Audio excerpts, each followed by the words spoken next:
What's up, teammates? You know what? It's been a while. Wait, not a while, a long ass while. And I can imagine if nobody's here. You know what I'm saying? Uh, but I wanted to, try to get myself back into the game uh, because it's fun. And life was getting hard. Shoot, I had to organize. You know what kind of crazy shit been going on for the last 2 years. So I had to get that right. And I got it right. And I'm feeling good. And, I need this. So, that being said, what's up? We're back. And this is an exciting time for the Raiders because wow. We're on our way, baby. Definitely on our way.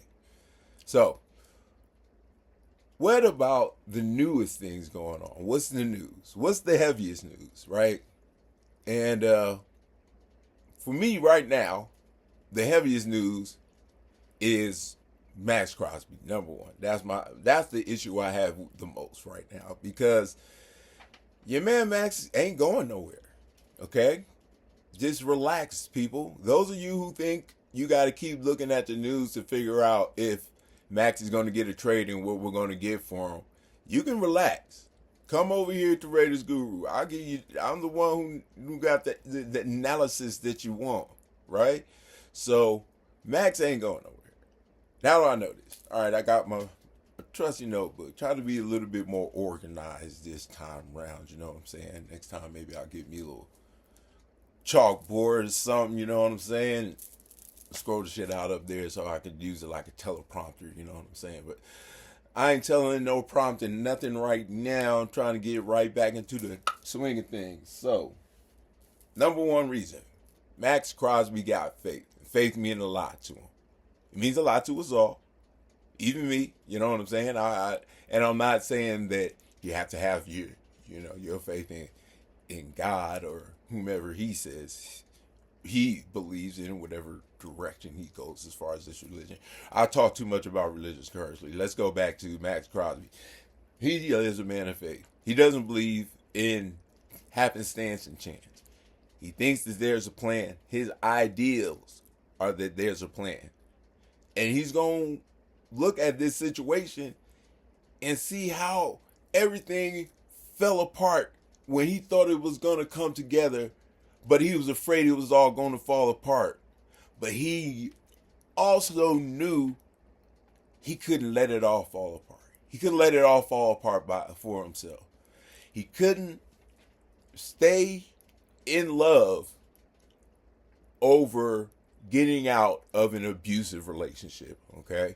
And 14 wins over the last 3 seasons is abusive, okay? That's a relationship where you was getting your ass beat every time you come to the house and expected to cook, and food better be good. I'm talking, and he out there cooking every season, and the food good. And it always gonna be, too, because he try harder than anybody else. And that's another reason. Not just his faith, because he try harder than anybody else. And when you try hard, you want to try hard here. You know what I'm saying? You want to try hard and get it right here. Right? And that's what he does. And part of getting it right here is being in the right place. And he had a chance to be in a different place.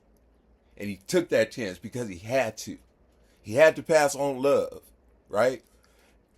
So he put it down, put down the love, and he went for what he thought was right. And he went and tried to fuck with that bitch, and she was no goddamn good. Then he said, I shouldn't have left my goddamn first girl. I'm just going to stay in love, right? And we're going to work this out because I know we can work it out, right? I know this team could be the team that I want to be on. I believe in my owner. You know what I'm saying? I believe in the love that we had when we first met. I remember when our eyes first clutched. You know what I'm saying? That's where he at with it too. He back in love, and he don't want to ever need love again for no woman, for no team. That grass ain't green over there if you don't get the reward from the love of the person or game that you want. And that's what he wants. He wants that reward for sticking it out, for going through it here.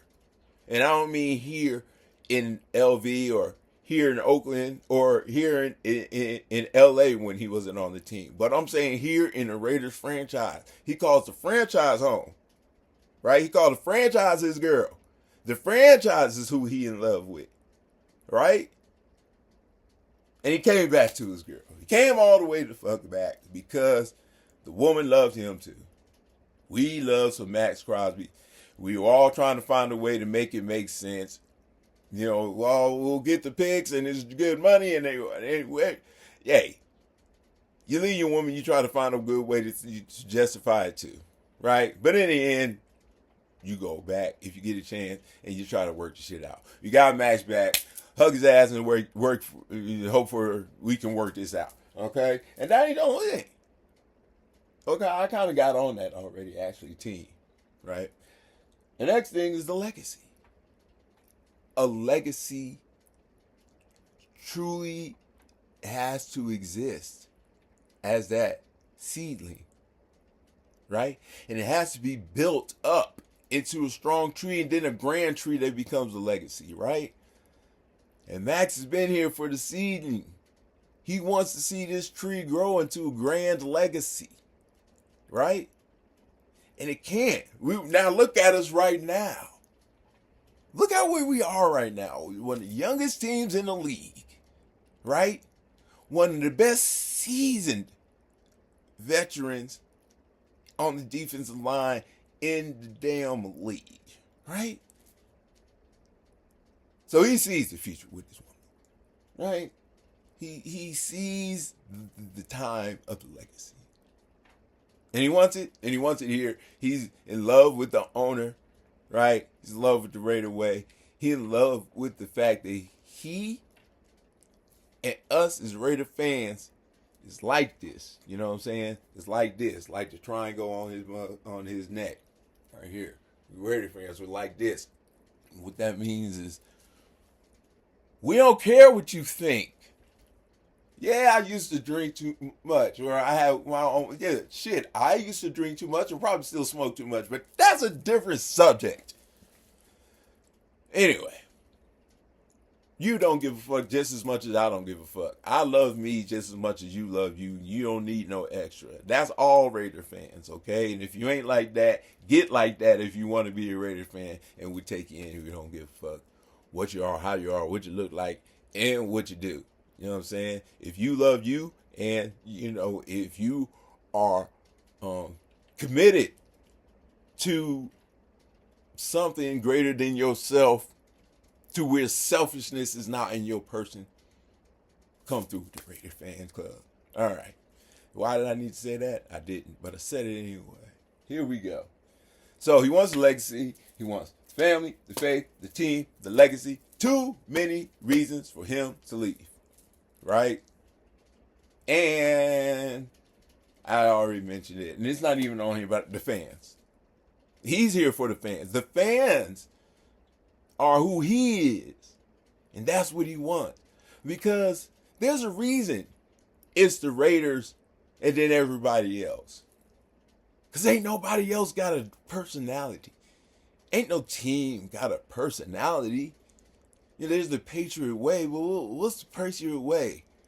Being mostly an asshole and kind of cheating, you know, front running ass motherfuckers. Yeah, you know, Cowboys way. What's a cowboy, right? You know, what's the personality of a cowboy? You know, just proud to be what it is. You know, proud Cowboy fans is almost like Patriot fans. It's that they going through the time right now when the Patriots was going through their Patriot hell. They going falling all the way off to that Dallas love, and they still trying to find it back, and yeah, whatever. Fuck them anyway. This is all about the Raiders. So, Raider fans, though, we got personality. We got a way. A Raider is exactly what a Raider is. A Raider don't give a fuck. A Raider is about what's right. You see, Raiders and Pirates are often misconcepted in history to a certain extent. Think about a pirate, right? A pirate ain't robbing from the poor, right? A pirate don't get all up in the land, right? And sometimes they may pillage, port towns or whatever. That's not where I'm going with this. What I'm talking about is the pirate is someone who says, I'm gonna go out and get my own, right? Me and my group is gonna get out in the ship and we gonna make our own.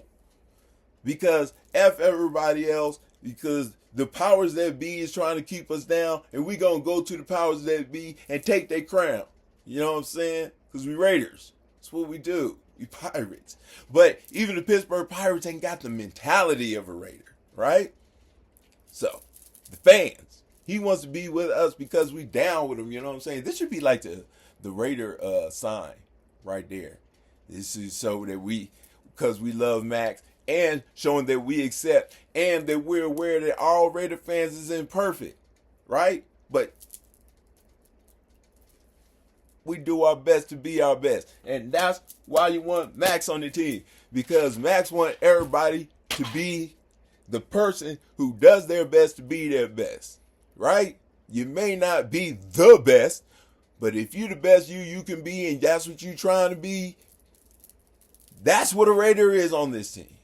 Right? You need somebody to demonstrate that, and that's what Maxx is. All right? Maybe got a little hyped up about it, but that's Maxx. You know what I'm saying? So that's where I'm at with this. So if you feel that, you can be comfortable with that. Now I'm hitting the nail on the head with that one. Okay? You're new to me, and you're not even listening because nobody is currently. But I've been pretty good with my predictions, right? Okay, so, and I feel like I got this one. I nailed this one. He ain't going nowhere. All right, next step. I ain't nailed this one. This one that I'm about to talk about, I ain't nailed this one. This is from here. This is from fandom. Okay, and why? Well, actually, I know why. But Aidan O'Connell is my favorite player. Okay, he just is. He is my gleaming hope for the Raiders. I just believe that he actually got a chance behind the daggone quarterback. I mean, behind the center, he could be a good quarterback. And, I like him for many different reasons. The main reason, okay, I'll explain this here, and, later I'll have people refer back to this on why I like Aidan so much when people like, damn, just put it down, which people going to tell me to put it down, okay, because this is going to be a heavy quarterback controversy, right? So Aidan is my man because of where he came from, where he is, and I just want him to go from here all the way up here, so someone in the NFL whose name could be big because of the quarterback, you know what I'm saying, can show how this right here comes out in him. Because Aidan O'Connell, from all the way down here, baby, all the way down here, from his senior year in high school, was told, you can't do this, man. From his senior year in high school, he been told, you can't do this, man. Just stop. He said, nah, I'm going to shoot my shot. Now am I going to try to be a quarterback when all my brothers was linebackers? I'm stepping out the mold of the family. I'm going to step out again, and I'm going to go find my own school to go to. I know my brothers, they got their things settled down, and I could go there, right? They'd be happy to have me, but I'm a quarterback, and I'm trying to go to where a quarterback is, and that's Purdue. Regardless, I'm walking on if I need to. They know I'm trying to come, and they don't care, actually, that I'm trying to come, because he starts out as the 8th string quarterback all the way down here, right? And from there, he goes from 8th string to 5th string to 2nd string to the 1st string quarterback gets hurt. His chance comes. He shoots his shot, and boy, does he start hitting threes. Okay, so then he becomes the starter. He actually has a better junior year than his senior year. His junior year, people expect him to come out afterwards because he had a good year. He took a team that wasn't really doing anything to do, looking like they were doing a lot more, and it was absolutely all on his shoulders. Like absolutely, his line was terrible. He had one great receiver every year, and he had this one tight end who was there for the 2 years he was there, and he made him look great too. Okay, so he went from nothing to the most important person on the team to a 4th-round pick on a team that had a head coach that didn't even like him. Okay, so now he's gone from the pits of high school football, right, all the way up to the pros, and he's still getting screwed over. He got a coach don't even like him, wouldn't even give him a chance. Played him the second season because he had to. He absolutely had to, and he was performing. And he cut him off as soon as he possibly can. He said, we can't have this kid performing. Anyway, that's Jimmy G and Josh McDoofus history. But they didn't give Aidan a chance. Antonio Pierce came in. Pierce said, I'm going to give Aidan all the chance he deserves. And then Tank Telesco came in and Aidan got screwed over and we started guarding Minshew, which was ridiculous. And then once we said, oh, that's ridiculous, we put Aidan in, but then Aidan got hurt, so he didn't really have a chance to, finish the season as much as he would like to. But he still went in and he saved the season with a victory for the last game of the season, which, everybody likes at least to go home on a victory. Then the next season comes, he's hurt basically the whole damn season, right? And he comes back for 3 quarters of one game that we're losing in the first quarter, right? He comes into a game we're down 0-6 after the first quarter. Another long string of losers that we're going through. And then Aidan comes in and we end up winning the game. Okay, it must not be Aidan O'Connell's work, right? It could have. He got lucky, just like happens. He got lucky that he happened to win a game on a team that had only won one game the whole damn season, and he was given 3 quarters of a 4-quarter game, and they won the game. And okay, that's why I like him. Now I think he got the skills. I believe I know a quarterback when I see one. Okay, and I think Aidan could be our starter. Of course, I think that, though, because I think he's a good quarterback. Kirk Cousins is not a very good quarterback. The reason Kirk Cousins gets paid so well is because he's good enough to be better than everybody that sucks. How do I know this? Because he can't stay nowhere. Because nobody is like, Kirk Cousins is the answer. Kirk Cousins is always the bridge. Kirk Cousins is always, we pretty decent. And if we can stay decent at quarterback, you never know what Kirk could put together for us. He could Trent Dilfer us into the Super Bowl. You never know. Kirk got that type of deal as far as quarterback skills go. Mendoza's young, and I seen him in college, and I like the fact that he does what he does. He has that back shoulder throw down, and if it comes down to it, he can run straight up the field if the defense breaks down. But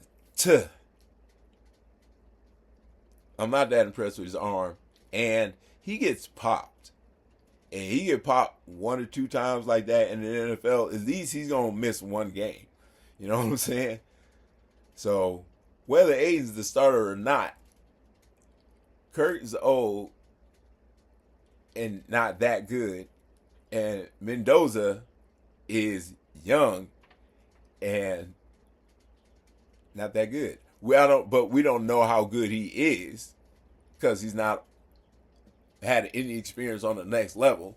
So we can't say he's not we don't know if he's that good, right? We don't know if he's better or worse than Aidan O'Connell at this point, because if you go back to watch what Aidan O'Connell was doing in college, he was tearing shit up too, right?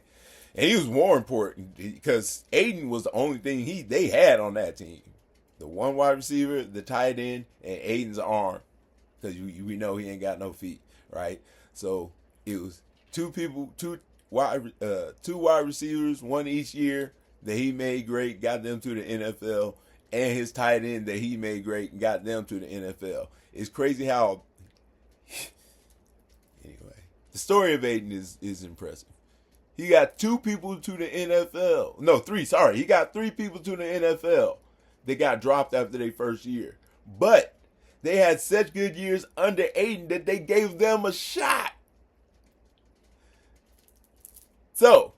Aidan's a good quarterback because I know the history of Aidan, right? Everybody doesn't necessarily know it all of the history of Aidan. That's what I watch. That's why I like him. That's why I'm going here with this, and that's what we're getting into. First of all, no matter who it is, okay, all teams keep 3 quarterbacks. I don't understand why people don't understand that. You always do, because you need your quarterback. You need your backup quarterback, and then you have to have your emergency quarterback. You have to have one. You have to have 3 quarterbacks. Your emergency quarterback can't come from your practice squad. Your practice squad quarterback is up for grabs, right? So, one way or the other, we're going to need Aidan O'Connell. Kirk's old. Nando may be fragile. Well, he's not. We know he's not fragile. But he's a target. If he gets past that line of scrimmage, he is definitely a target because he's been popped. And that's why college folk, if we talking about pros who be catching pros slipping and who get there a lot faster, there's injury on his mind. At least a concussion protocol injury I see in his future. At least one. Right? So we need the backup quarterback, and that's where Aidan's going to be no matter what happens. All right. 2, like I mentioned, you got to carry 3 quarterbacks. That's the way it goes, right? And also, if they want to get rid of Aidan O'Connell, they'd have got rid of Aidan O'Connell. He was hurt 2 times in the last 3 seasons. We know that. Last year, he was hurt to the point where he wasn't even on the field. He was on IR for the whole damn season, which means he was on the roster. But it also means that if they wanted to get rid of him, and they knew they wasn't going to get nothing out of him this season, if anything, maybe they were going to get minimal out of him. They knew from the beginning, if anything, out of him. And Kenny Stinkett was available, who was a high first-round pick, I believe. And so we had somebody else to come in and be that person as far as a backup. And they still didn't get rid of Aidan. Aidan has survived, is it 3 or 4 head coaches, 4 GMs. These are all people who had their chance to get rid of him. They all could have got rid of him, and they all had reasons. No one drafted him. No one no one associated with the team, especially this year, had drafted him. No one associated with the team was his coach, was his quarterback coach, was his offensive coordinator. Nobody had any association with Aidan O'Connell. If they didn't need him, if he wasn't good enough to be there, he wouldn't be there at all, right? So he's there because they know what he is, right? He's there because the team wants him. Like I said, I got to look at my notes next time. I'm going to try to get this teleprompter type thing, but we not there yet. We'll get there over time. Not this time, but sometime. Now, where was I at? Yeah. The team wants him. Why does the team want him? Listen here, folks. Listen here. Listen to the guru, right? People love to win. Football players love to win. They love the feeling of victory because that's why they play the game, right?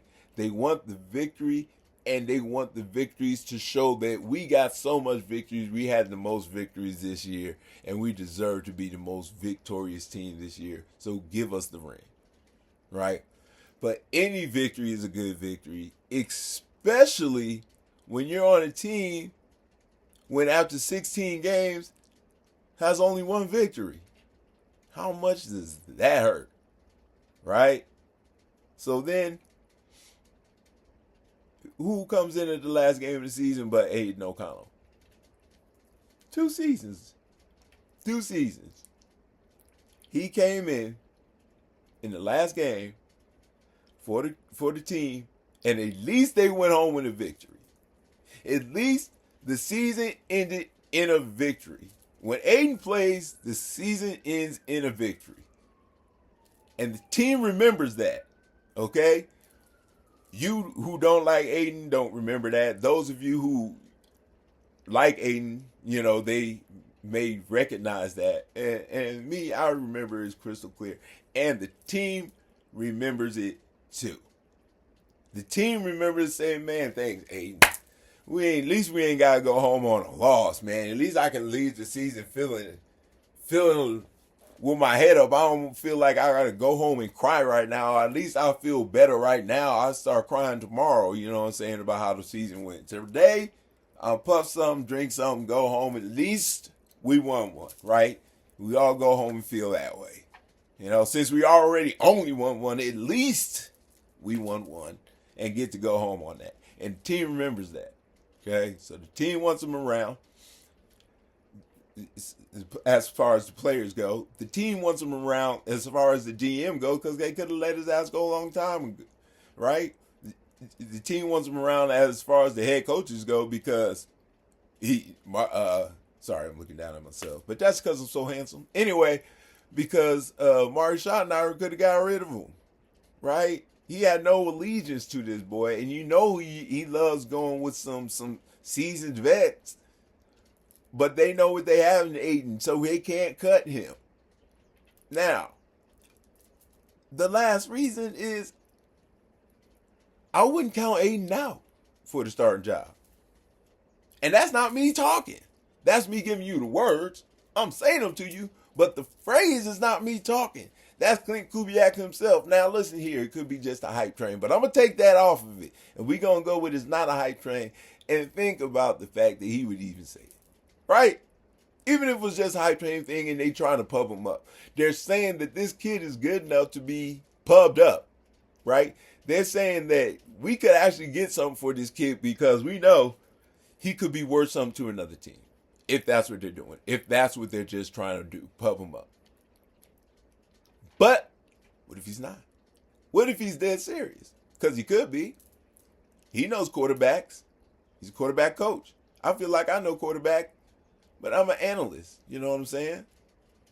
So what better way to test my analysis, in my opinion, is to see if Aidan O'Connell comes out second or third or first string quarterback. That tells me all I need to know. And since I'm telling you, Aidan, I'm the only one. Okay? I'm the only one that tells you. You know what? I believe Aidan O'Connell is a better quarterback than those two. So then I'm not saying I think, I'm making the projection that Aidan O'Connell is going to be the starting quarterback. Now, could it be just because I'm a big fan of his and everybody wants to say their favorite player is the best? Yes. You know what I'm saying? You'll never hear me saying something about LeBron or Jordan. You know what I'm saying? Kobe's my favorite player. Kobe's the best. And it's not just because he's my favorite player, because the truth is he is the best. If you have any doubt about it, I'll do an episode explaining to any thinking person why Kobe Bryant is the best, okay, ever. And if you're good enough at understanding basketball, when you walk away from it, you're going to be like, okay, I see now. I see now. Because I'm do presentation. I'm good all the points out. I'm gonna show you my analysis. I'm gonna tell you why. You know what I'm saying? I'm not just gonna say numbers or say, look at what he did when he was here and there, or look at how he stayed long here, or he got this many number of rings and he got this many in a row. And I don't do all that. I do a much better analysis than that. Go deep diving. So if anybody ever watches this, go ahead and put in the comments, and I'll do that episode, and I'll change everybody's mind. Y'all gonna be like, okay, wow. Look, this has been 30 minutes, okay? Because I don't play around on here. This is analysis, okay? It's full blown, all the way, paperwork and everything, and I'm talking to myself basically right now, probably, but that's okay because I want to get better at this. And even if ain't nobody watching, you still got to practice. You shoot free throws by yourself in the dark, right? So, fuck, I think I missed. But it doesn't matter because I'm going to keep shooting my shot. All right. Everything is on the list. And I know if you don't think it can happen, shoot your shot. I missed. Well, I lost. But you can't win them all. Sometimes the clouds get dark. But when you're looking for the bright side, come to the silver line. Guru out.